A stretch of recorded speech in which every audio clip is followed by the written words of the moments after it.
তৈরি পোশাক শিল্পে quality quality inspector, quality auditor, quality manager একটা গুরুত্বপূর্ণ রোল পালন করে। এখন এই প্রতিটি স্টেপে বা প্রতিটি পজিশনে আপনাকে কি করতে হবে, কি দায়িত্ব পালন করতে হবে,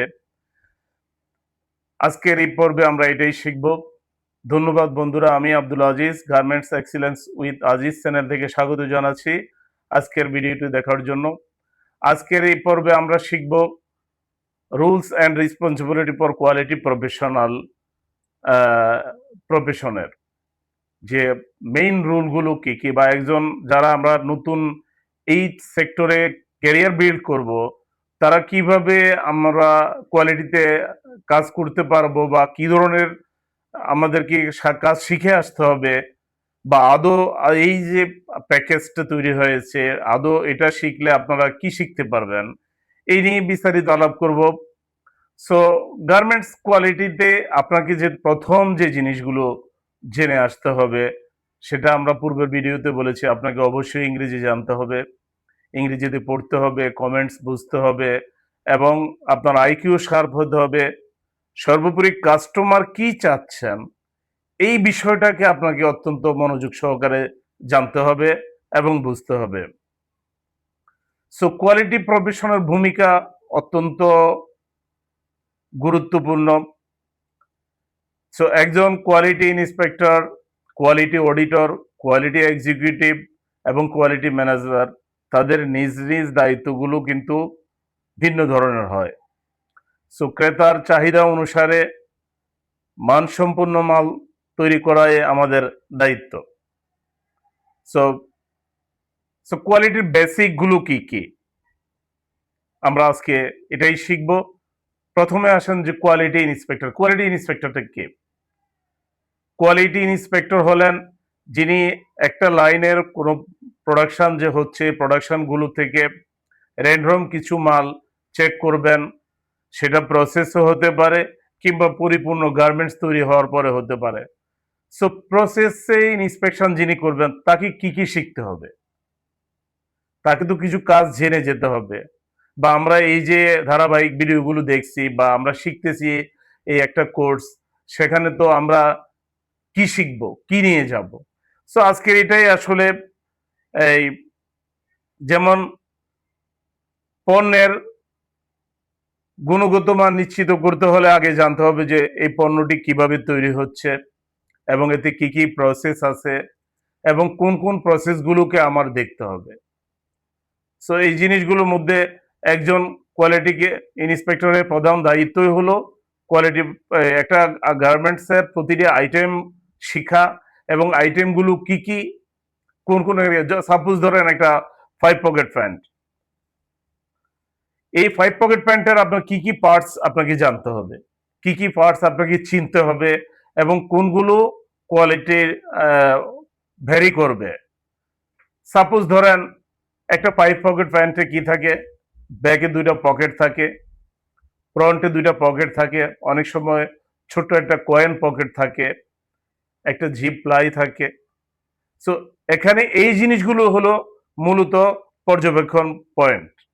এই জিনিসগুলো মেজারমেন্ট, স্পেসিফিক মেজারমেন্ট অনুযায়ী আছে কিনা, নির্ধারিত প্লেসমেন্টে বসছে কিনা, বা সেলাইতে কোনো ধরনের স্কিপ আছে কিনা, এই জিনিসগুলো। তো গার্মেন্টসের পার্টস আমরা যদি একটা 5 পকেটের প্যান্ট উদাহরণ দিয়ে আমরা যদি শিখতে চাই, তাহলে শুরুতে ধরেন ওয়েস্ট ব্যান্ড মানে ওয়েস্ট বেল্টটা, তারপরে হিপ, তারপরে থাই, যে ply, back UCO, front pocket, নি, বটম হেম অ্যান্ড ইনসিম। ছবিতে নিশ্চয় আপনারা দেখতেছেন যে কোন জিনিসটা কিভাবে ইন্ডিকেশন করা আছে। সো একজন কোয়ালিটির প্রথম এই বিষয়গুলো ভালোভাবে জানতে হবে। সো একজন কোয়ালিটি ইন্সপেক্টর 10টি ভুল যদি ভালোভাবে চিনতে পারেন তাহলে সে মোটামুটি একটা 5 পকেটের কোয়ালিটি এনশিওর করতে পারেন।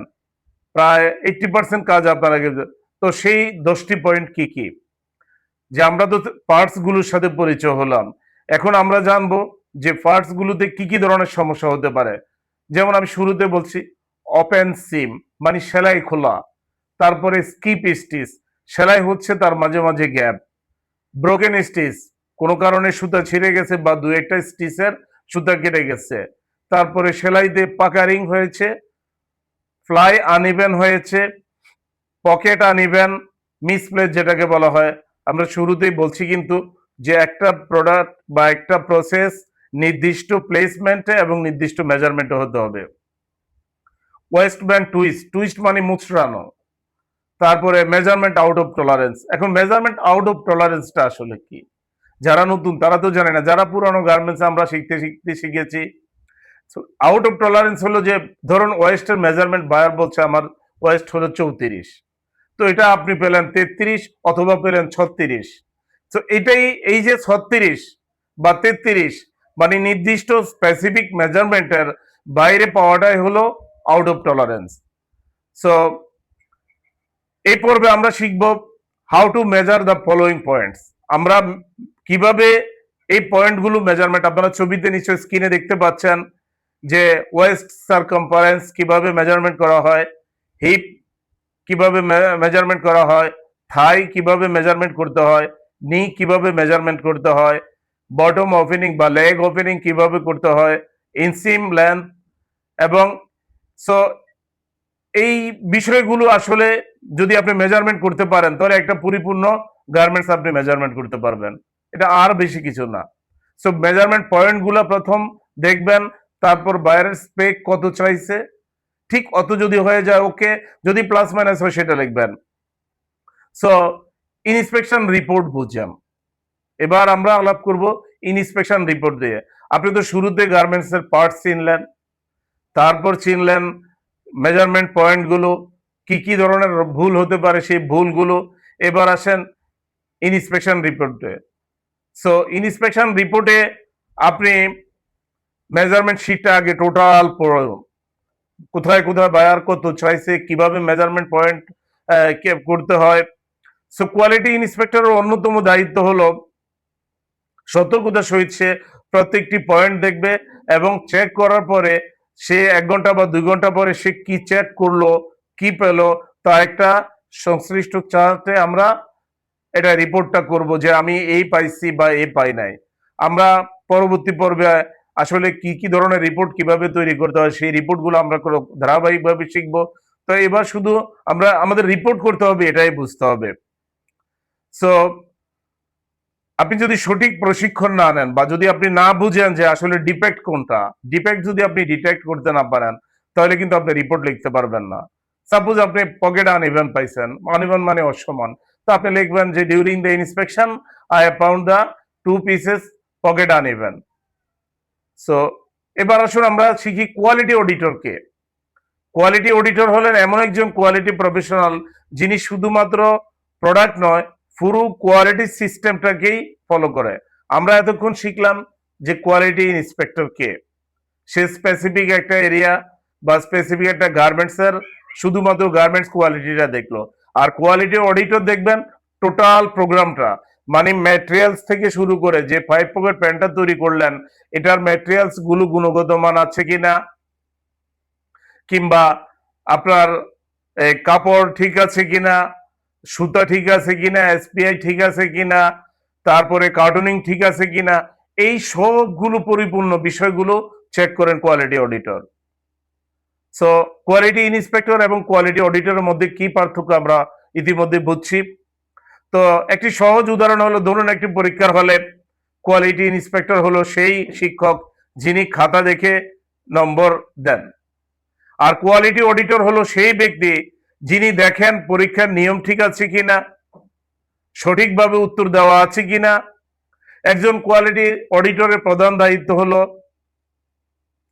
তো একটা এগুলোই। সো মনে রাখার মতো একটা সূত্র বলি, ইন্সপেক্টর ফাইন্ড দ্য ডিফেক্ট মানে যিনি ডিফেক্ট দেখেন বা খুঁজেন, আর অডিটর হলো find the why the defect মানে কেন ডিফেক্টটা হলো। অর্থাৎ একজন কোয়ালিটি ইন্সপেক্টর ত্রুটি খুঁজে বের করেন এবং একজন কোয়ালিটি অডিটর খুঁজে বের করেন সেই ত্রুটিটি কেন হলো, কিভাবে হলো এবং কিভাবে এটা সমাধান করা যাবে। সো এবার আসুন কোয়ালিটি এক্সিকিউটিভ। এখন কোয়ালিটি এক্সিকিউটিভকে, কোয়ালিটি এক্সিকিউটিভ হলেন ডিপার্টমেন্টের এমন একজন কর্মকর্তা যিনি কোয়ালিটি ইন্সপেক্টরদের দৈনন্দিন কাজ পরিচালনা করেন।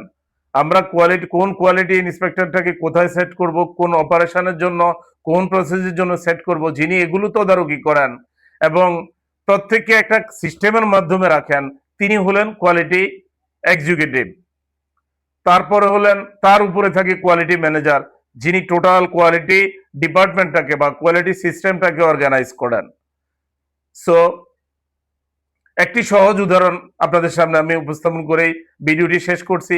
ধরেন আমরা একটা ফুটবল খেলা, না ফুটবল খেলার একটা টিম তৈরি করলাম। এখন খেলোয়াড়কে, এই খেলোয়াড়ে হলেন ইন্সপেক্টর, যিনি করবেন মানে যিনি খেলাবেন মানে যিনি খেলবেন। এক্সিকিউটিভকে, তিনি হলেন টিম ক্যাপ্টেন, মানে দলের যে ক্যাপ্টেন তিনি হলেন এক্সিকিউটিভ। আর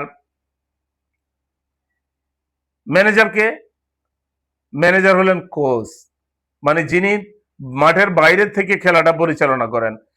তো ইন্সপেক্টর মানে মাঠে যে খেলবেন, মানে মাঠের ত্রুটিগুলো যে খুঁজে বের করবেন। আর এক্সিকিউটিভ যিনি এই ত্রুটিগুলো সমাধান করবেন। আর ম্যানেজার যিনি পুরো টিমটা পরিচালনা করবেন, হাউ টু উইন।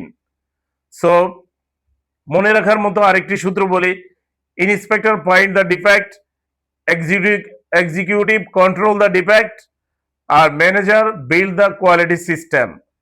সো এটাই হলো আসলে কোয়ালিটি প্রফেশনের মানে শুরুটা বা ভিত্তিটা, মানে টোটাল কোয়ালিটি ডিভিশনটা কিভাবে সাজায়, কার কি দায়িত্ব, এই এক ভিডিওতে যদি আশা করি দেখেন আপনারা বুঝতে পারবেন যে আসলে কোয়ালিটি প্রফেশনটা কিভাবে তৈরি হয়। ধন্যবাদ বন্ধুরা, যদি ভিডিওটি ভালো লাগে লাইক কমেন্ট শেয়ার করেন এবং পরবর্তী ভিডিও দেখার জন্য আমন্ত্রণ জানাচ্ছি। ধন্যবাদ।